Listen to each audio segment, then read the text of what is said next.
Morning everybody, Rusty from the Rusty Razor. Got another shave of the day. Today we're going to be using PAA's Cold Spice.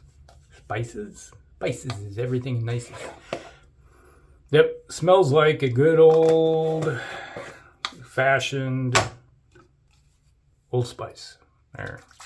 Suppose I could use the traditional Old Spice I got up there on the shelf, but I saved that. Had to get that all the way from India. Yeah. One of the few things I did get from AliExpress that actually got here. It's like, all right. So we got the first use the Astra blades with a star razor. This is my grandfather's razor. Always liked using it. Keeping the tradition alive in the household. All right. So, yep. How's your day going? Not too bad for here. Only woke up this morning going, oh my God! You know, which is normal for me. It's like roll out and it's like I start twisting it and it's like my lower back says, good morning. How you doing? Yeah. You're awake now, right? Yeah. Oh yeah, I was screaming. Woo! So that's how my day starts. How's your day start? Yeah, you got to be positive about it. What can you do? You sit there and mope and scream and yeah, I do a lot of screaming, but you know, it's like, yep, smells like Old Spice. The old stuff. That's one thing I got to give PAA. They do a great job on their scents. So maybe one of these days I might, if I feel really ambitious. Thing is, I don't think they have any PAA stuff at the razor companies. I don't think they do. Maybe they did at one time, but I don't know if they do or not. So that's where I buy all my goodies right now. I used to order directly from Sterling and what do you call it? PAA for the stuff I do have. And I used to order directly from Crown and Crane, but the last year or so, year and a half, I've been getting it from the razor company. Which, you know, I got the affiliate link down below, so if you need anything from the razor company, the affiliate link's down below.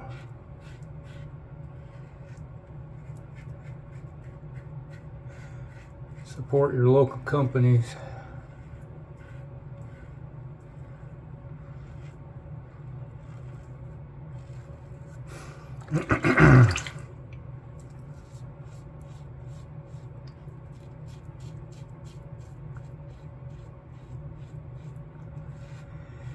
Oh, wow.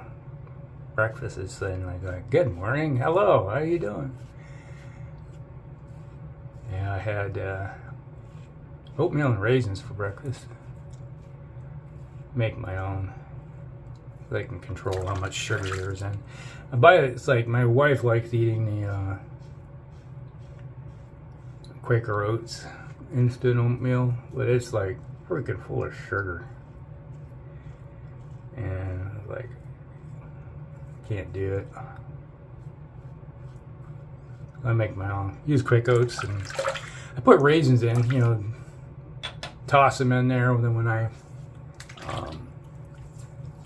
boil everything up, and then I'll on the stove let them sit for about 15 minutes inside the oatmeal, and they soften up, and then the sugars a lot of sugars that are in the raisins come out.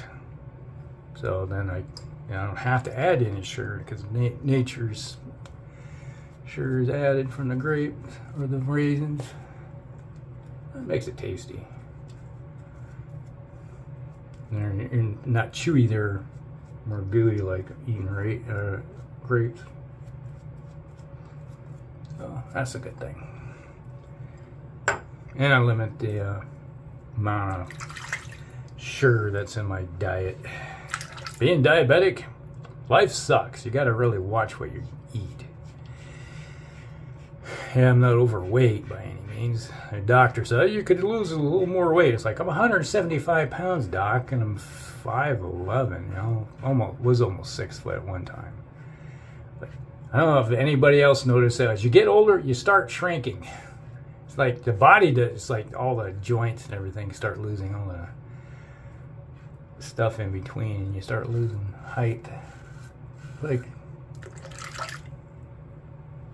they measured me. It's like, well, geez, you're about 5'10". You know, it's like, well, closer to 5'11" now. But here they go. How come you say you're almost 6 foot? It's like, well, I used to be, but everything in my spine is compacted. So you lose height.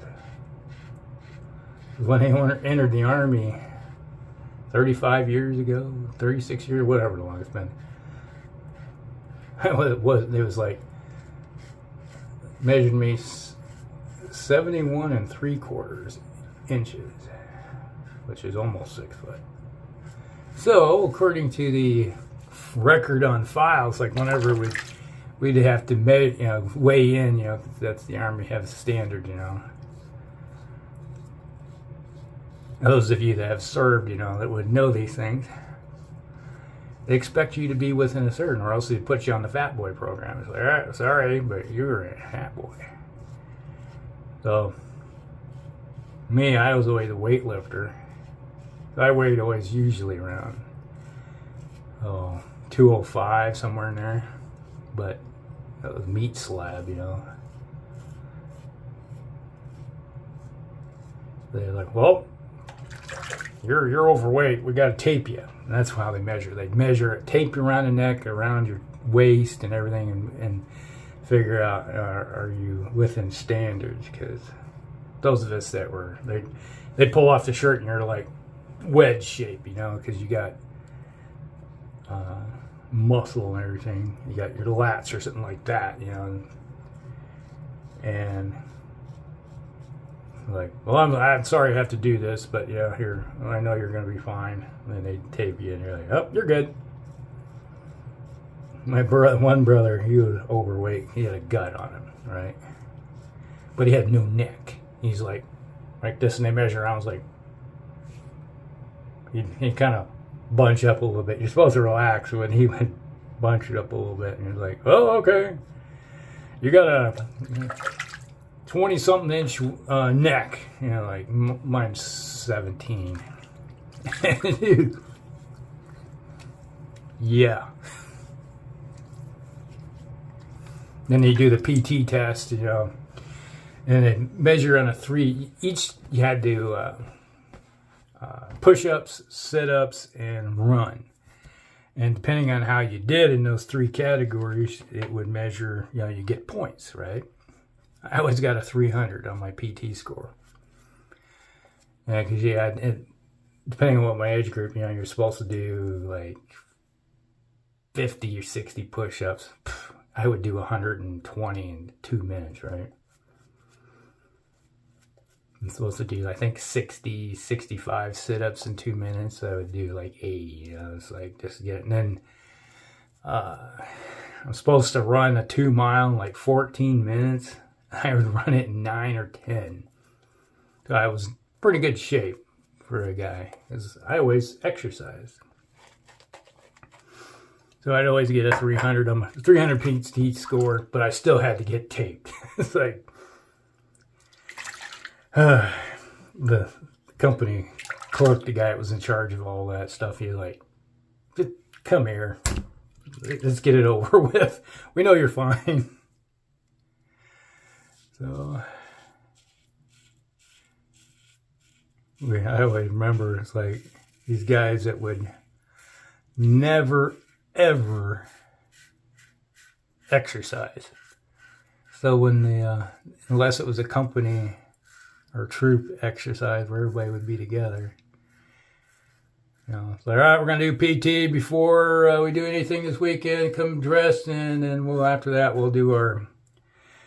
But sir, do we have to do that? And I'm like, yeah. It's like, some of you need the exercise. Trust me. You fat boys need some exercise. You don't know what it's like. I don't. There's a reason why I exercise all the time. Is because I don't want it to suck air. Because, you know, we would do the PT test, you know, you do the run, and I just take off. And I get done at the 2 mile mark and go, all right, I suppose everybody will be coming in here in about 2-3 minutes after me. Like, and company clerk was the one that, he was the training NCO, would be the one that would be sitting at the tape, you know, because we had a loop that was 2 miles, so he'd kick us off, and then he would just drive his car down to the stop point. And there was one time we did the PT test, and I almost beat him down there. He's like, damn it, sir. You didn't give me enough time to finish my coffee. Well, you got to be faster there, Ski. You got to be faster. Name of workout Ski. We always called him Ski. He was a Marine.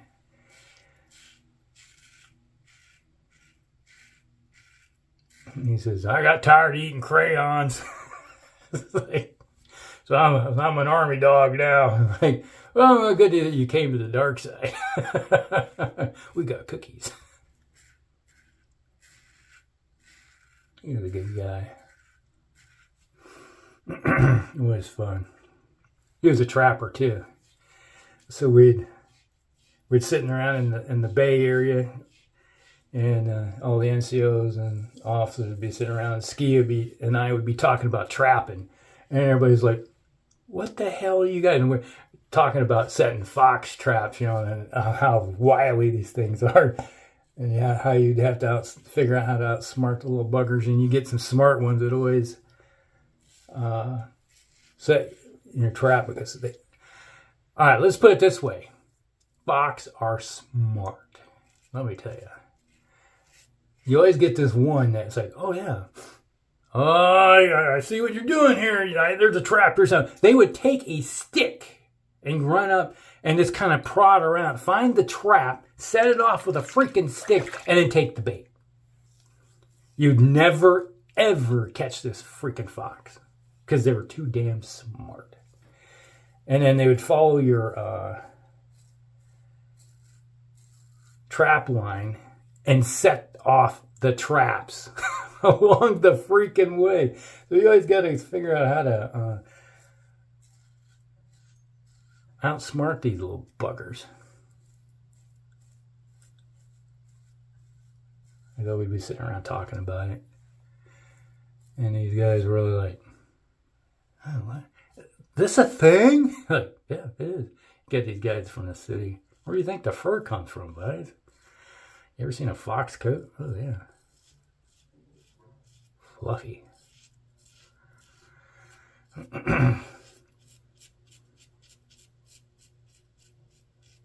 Yeah, I always shot with the tanks.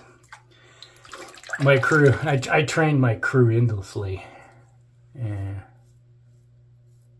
we'd be in there. It's like, all right, we do our training for the day, and it's all right. And I tell my crew, we're going to stay another 45 minutes because we're going to be in the cough training simulator, because we had our own training simulator that was basically like a inside of an M1 tank. And we would practice gunnery on it because, you know, you could only go to the range certain times a year with the tank. You had to go to an actual tank range, and that cost money. And we're talking during the Clinton years where they wouldn't send you any money. It's like, oh, military budget's cut to zero, and you got to make do with nothing. All right, so we're going to reveal it. Are this 1930s? We're running around with sticks going bang? Yeah, pretty much. So I trained my crew pretty good. So when we would hit the actual range, go down range and shoot, and we'd be top gun for the squadron. And afterwards, after we got it, I'd give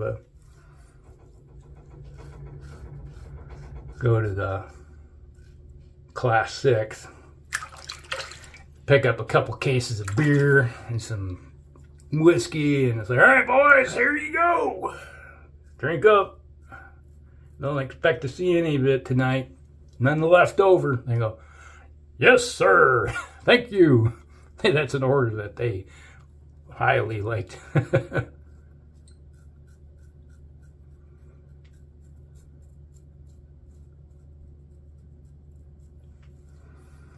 Yeah.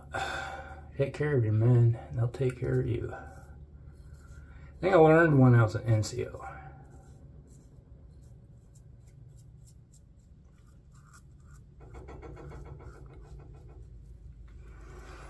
Yeah. It's like, it just drives me nuts. I always see these memes about how stupid officers are. Like, not in my experience. Almost all the officers I ever knew were all former enlisted. Because when I was in the National Guard, pretty much everybody was promoted from within and up. So almost everybody was an NCO at one point.